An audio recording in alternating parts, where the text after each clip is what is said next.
Мен Құлманова Күміс, Алға Қазақстан партиясының ұйымдастыру тобының мүшесімін. Алдымызда келе жатқан 31 мамыр біздің қуғын сүргін, ашаршылық күнін еске алып аза тұтатын күн. Мен соған байланысты өз ойымды айтқым келеді.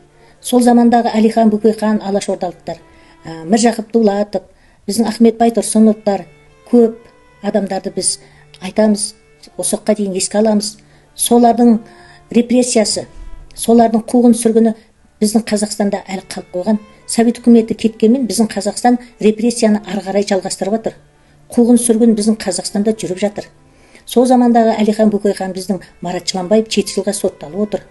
Атынан ат үркетін 7 рет Гиннестің кітабына енген аңыз адам Жыланбаевты 7 жылға соттады. Мені отыр 3 жылдан асып кетті. Жыланбаевтың отырғанына Тоқаевтың зынданында отыр.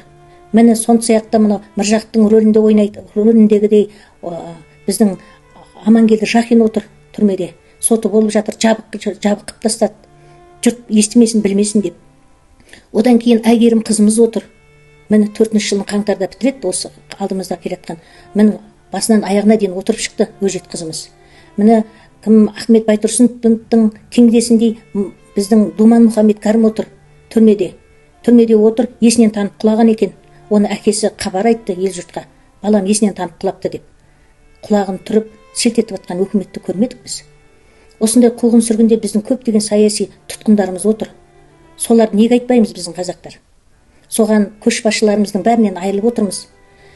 31 мамыр бәріміздің де барып, Қабанбай Батыр мен Наурызбай Батырдың қиылысындағы мынау ашаршылыққа қойылған монументке гүл шоғын апарып қою мен өзімнің қоғамдық белсенділігім және өзімнің борышым деп санаймын.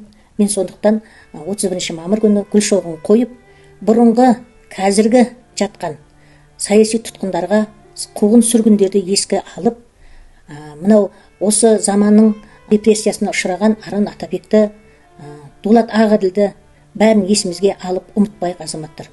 Гүл шоғын апарып қойып тағзым етейік. Алға Қазақстан.